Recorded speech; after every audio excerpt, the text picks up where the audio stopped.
this is Pooja and I am going to tell you about the most interesting topic right now। जब हम interest की बात करते हैं तो मेरा इंटरेस्ट है खाने की चीज़ों के बारे में सर्च करना कि कौन स्टेट में कहाँ अच्छा डिश मिलता है, कौन से स्टेट में अच्छा रेसिपी है जो कि हम घर पे भी बना के खा सकते हैं या कंट्री में। तो आई होप कि आप भी यही करते होंगे। और हम ये सब सारी चीज़ें कहाँ सर्च करते हैं? गूगल पे। जब हम गूगल की बात करते हैं तो ये सब जो बड़ी कंपनियां हैं राइट, वो क्यों अपना उत्पादन लाइन हटा रही हैं, चाइना से मूव आउट कर रही है चाइना से। और यहाँ ये भी क्वेश्चन उठता है कि सबसे इम्पोर्टेंट क्वेश्चन उठता है कि will China allow to step down these companies from their country. तो ये बहुत बड़ी बात है। तो अब हम ये जानते हैं कि ये जो बड़ी कंपनी है, अमेरिकन कंपनीज है, गूगल, माइक्रोसॉफ्ट और एप्पल, तो ये क्यों हट रही हैं और हट के कहाँ जा रही हैं। तो हम ये सब डिस्कशन करते हैं इस वीडियो में। एक स्टैटिक डेटा शो करने जा रहे हैं। आप उस स्टैटिक डेटा में देख सकते हैं कि चाइना कहाँ पहुँच चुकी है और इंडिया कहाँ है अभी। ठीक है, तो जो वर्ल्ड प्रोडक्शन हब है राइट नाउ इस चाइना सबसे आगे है। ठीक है, उसके बाद आता है अमेरिका और आप बहुत नीचे आएंगे तो देखेंगे इंडिया है, वो भी मात्र 3% पे राइट। तो ऐसा है कि वो चाइना ने 30 साल अपना टाइम दिया उस प्रोडक्शन को आगे बढ़ाने के लिए और सबसे ऊंचाई पे आने के लिए राइट। ये 2019 एंड का डेटा है। ओके, तो मैं आपको ये इसलिए दिखा रही हूँ कि ये द बिगेस्ट डिफरेंस है इंडिया और चाइना में और भी कंट्रीज के बीच में, कि चाइना अभी प्रोडक्शन लेवल में सबसे आगे है।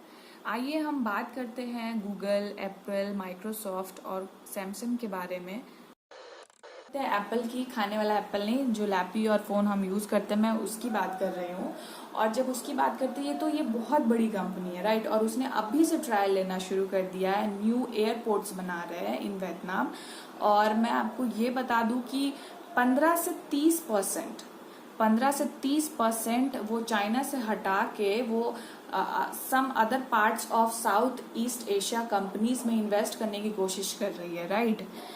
और ये इतना आसान नहीं है चाइना के लिए भी और एप्पल कंपनी के लिए भी, लेकिन हाँ ये बहुत जोरों शोर से चल रहा है वियतनाम में।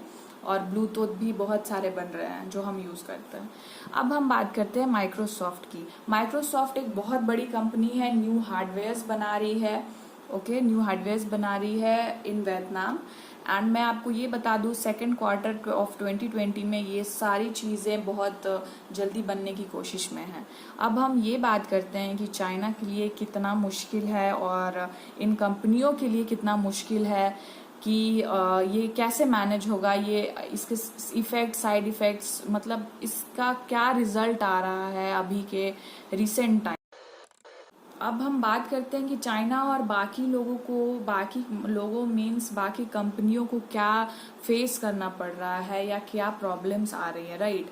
तो it won't be easy to back out from China right. ये बहुत इजी नहीं है, लेकिन हाँ ये कोशिश किया जा रहा है कि हम वियतनाम में जल्द से जल्द स्टैब्लिश करें। और जब वियतनाम में जल्द से जल्द स्टैब्लिश करेंगे तो जो प्रोडक्शन बन रहा है उसका थोड़ा सा रेट हाई हो जाएगा। क्योंकि ऐसा लगता है क्योंकि 28.4% जो चाइना सप्लाई करती है ना मटेरियल, जो एक सप्लाई इकोसिस्टम चेन चलता है उनका, तो समझो कि वो सप्लाई चेन में अगर गड़बड़ी हो रहा है तो बहुत दोनों के लिए प्रॉब्लम हो जाएगा।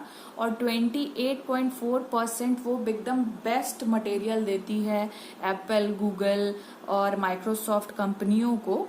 तो ये समझो कि दोनों के लिए बहुत मुश्किल दौर आने वाला है और आएगा भी। इस फेस करने पड़ सकते हैं इन कंपनियों को, क्योंकि ये चाइना से हट रही हैं तो ये न्यू प्रोडक्शन स्टैब्लिश कर रहे हैं तो कुछ ना कुछ दिक्कत आएगी ही। क्योंकि 60% मॉलिक्यूल तो खुद ही चाइना प्रोवाइड करता था और 28.4% का मटेरियल, अच्छा मटेरियल वो सप्लाई कर रहा था।